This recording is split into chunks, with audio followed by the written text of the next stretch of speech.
Hi everybody, it's Peter Zellum's Griniflix Adventure 8 and welcome to another video.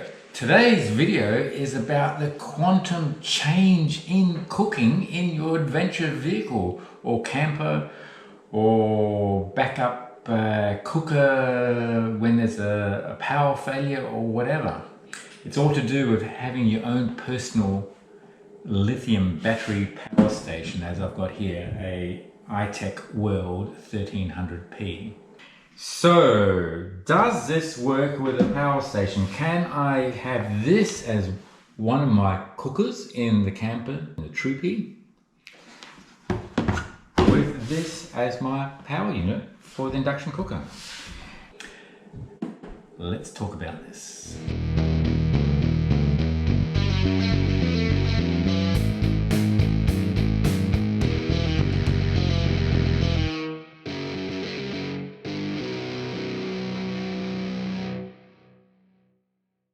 What are the challenges of cooking in a camper trailer?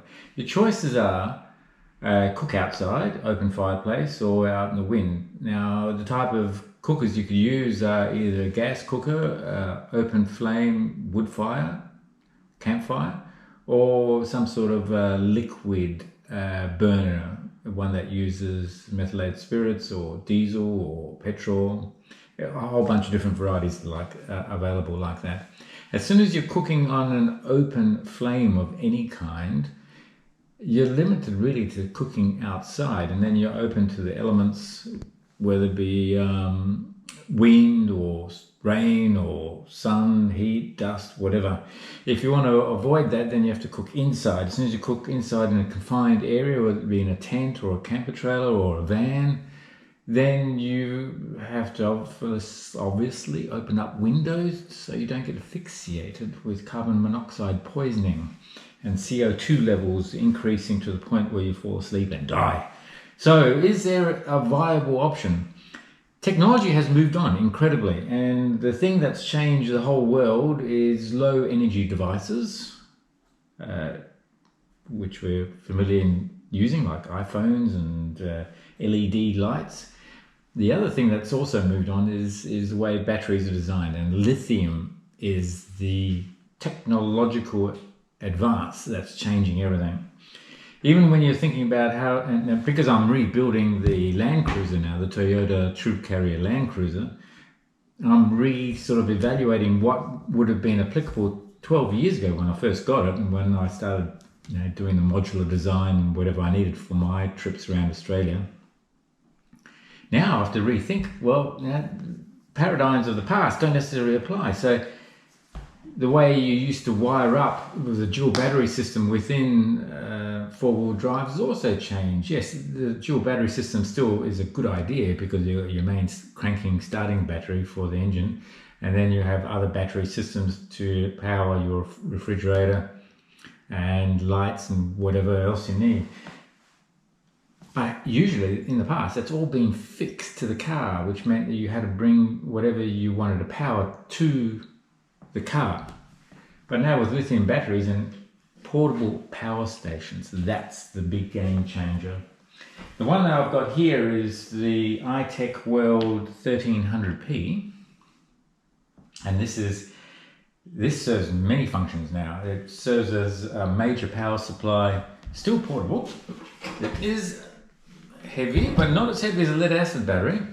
And so for my adventure travel, four-wheel drive travel, then this becomes a viable option. They come in numerous sizes, so you can get smaller ones as well. So I've got two four-wheel drives. In one I've got the 500 watt unit, iTechworld. And for the Troopy, I'll probably be putting this one in, and this is the 1300p. Now the advantage of the larger capacity is you can do extra stuff with it. It also becomes as a backup to your domestic household. So if I want to run that big fridge over here, then that requires about 900 watts continuous power to operate once it turns on. And even once it switches on, it uses this peak load of around 1200 or thereabouts. So you need something of this capacity to run the fridge as a backup unit if there was a power failure, and power failures do happen in domestic environments, so this becomes a really good device for that. But the cooking side now, what about cooking? And this is where technology has moved on as well, and particularly around stovetops that are called induction cooking. This video is not about the induction cookers. I did get one off eBay, and there seems to be numerous manufacturers out there, exactly the same carcass, exactly the same shell, exactly the same unit, and just under a whole bunch of different names. I will do some research and provide some links in the video as well. So this is an induction cooker. It's got a power point, and they do come available as single cookers like this or dual cookers. Now the thing you have to be aware of is the peak power consumption. This one goes up to 2000 watts. When you have a double one, then I think they go to about 3600. As soon as you go to a larger capacity, it means that your plug that you plug into the wall also changes. So I just went for a single burner, so I can go into a 240 volt outlet here in Australia. If you're in the States, it'd be 110, 120, or in Europe, I think it's 240 as well. So this would work with just any domestic house environment, conventional plug, and you can operate the induction cooker. So, does this work with a power station? Can I have this as one of my cookers in the camper, in my adventure vehicle, in the Troopy, with this as my power unit for the induction cooker? The practicality is the most practical thing. The thing that you're doing most often, I think, when you're camping, is boiling water. Then everything else, all other types of cooking sort of goes on from that.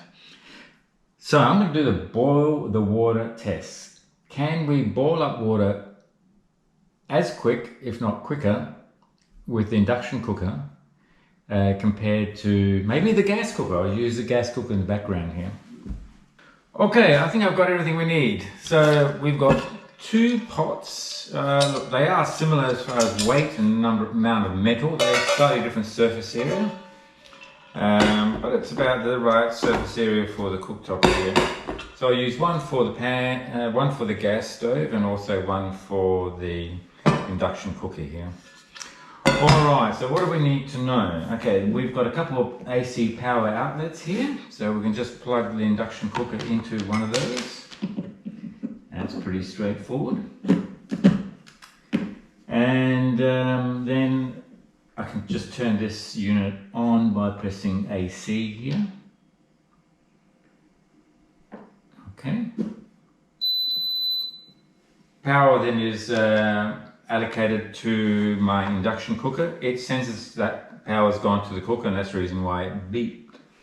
And it's got a flashing light here as well. Alright, so we have water. We have our measuring device here. Adventurate, of course. And what we'll do is we'll make 2 mugs of water, so that if you're around a campfire and you wanted to make a cup of tea or coffee, then you boil up 2 mugs of water. Alright, and we'll put 2 mugs of water in each. And then we'll do the boiling test to see which is quicker, or if they're just as quick, both gas as well as induction cooker. Okay, that's another one. Oops, spillage. Yeah, let me do that again.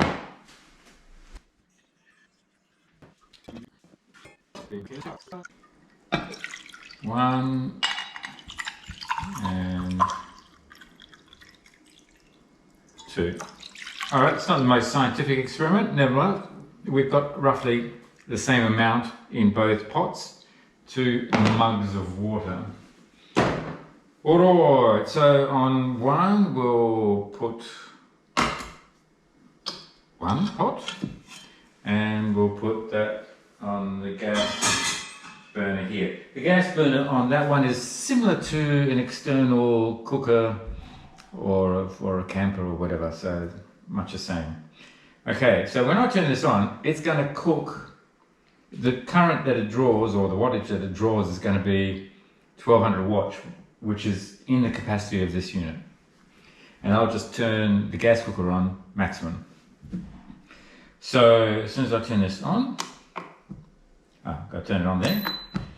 So I've turned the unit on now, and as soon as I press hot pot, it will start at 1200. Turn on the gas here, and that's started. Alright, so that's heating, I'll start my stopwatch as well. So that we'll have a bit of a comparison. So I've started my stopwatch as well. Alright, so this is running at 1200, and in fact you can see here on the display the output wattage is 1230 watts. So everything is working correctly. This is going to be in real it's going to be live in real time. That's boiling away. Now, the advantage of an induction as opposed to gas is, in particular in outside environment, I did mention earlier, is wind. It's amazing how just a small gust of wind will blow the flame away and the heat away from underneath the pot. So that can actually reduce the heating ability quite substantially. Now, have we noticed it? Can you see on the induction cooker here, you're starting to get bubbles already? Okay, oh, and you're also starting to get steam. Can you see the steam coming up? So that's happening really quickly here. Meanwhile, back in the gas, nothing much. Oh, you can get little tiny bubbles now starting to form around the gas pot as well, or gas stove here. Alright, so this is all happening. So now these bubbles on the induction cooker are starting to come up. And you can see quite a bit of steam is coming off. Meanwhile, back at the gas cooker, what's happening here? Can we see any steam against the background? Not at this stage. As I said, it's not the most scientific experiment. However, you can see that we are producing some significant results. So far as time is concerned, we've got 2 minutes and 16 seconds. This would have to be the quickest cup of tea that I've ever experienced with this induction cooker. I mean, it's quicker than boiling up. It might be on par with the kettle, but the kettle takes 2000 watts, so you can't use the kettle with this particular power station. This particular induction cooker, you can actually turn up. This will go up to 2000 watts as well, but once you get to about 1400 or 1600, that's going to override the safety switch on this and turn your power unit off. And that's the reason for staying within that 1200 capacity. There is some tolerance, 10% tolerance, so it's rated to 1300 watts. If you go over a little bit, it seems to handle it quite well for a short period, but for a lengthy period. So look, now we're in at 3 minutes and 20 seconds, and I reckon this would have to be classified as boiling. And how are we doing for gas here? We're pretty close with the gas. We've got some tiny bubbles coming up, and I reckon we've probably got another 20 seconds or so before this will start to boil as vigorously as the induction cooker. But you can see that at 1200 watts, we've got we've got a lot of water coming up. We've got a lot of hot water, a lot of steam coming up, and we're definitely boiling away there. And yeah, look, the gas is also boiling away. So at 4 minutes, I can turn all this off, turn that off,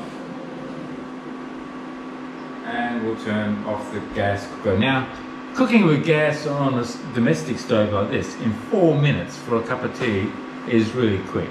Well, it's normal in a domestic environment, but if you're camping, again, because you've got wind blowing all the time, I mean, 10 minutes is not unusual to try and boil up enough water for a cup, for a cup of tea. Was that useful? I'm sold on the induction cooker combined with a lithium power station. If you have to build all this into a dual battery system, yes, you can do it in a four-wheel drive, but I think the paradigm shift is portability. Just being able to pick up the power and taking it to where you need it, which means that its function becomes multifunctional. It's not just for camping, but you can use it for domestic environments as well, which means the return on investment becomes even greater. Well, the good news is I am an iTechworld affiliate. Now, what that means is to you is that if you go to the website iTechworld.com.au, and if there's stuff that you like, portable power solutions, lithium batteries, lithium power stations, jump starters, solar blankets, all sorts of accessories and cables. If you go online, find what you want, click whatever you want, go to the shopping cart. At the time of going to the shopping cart, there will be a section there where you can apply a discount code and get an additional discount to whatever promotions are going on the website. If you put in Adventure 8, you'll get an extra 5% discount. And that's significant. Every little bit helps these days. Now, in doing so, if you use Adventure 8 code, that actually helps me a little bit. It helps to support the channel. So I really appreciate that. That's a thumbs up to you if that does make sense to you. Anyway, I hope you found this video interesting. If it's the first time to my channel, then please do subscribe, press notifications and the little bell. You'll be notified when the next video is out. My channel is about photography. It's about adventure travel, four-wheel drive and motorcycling. I hope you enjoy that theme.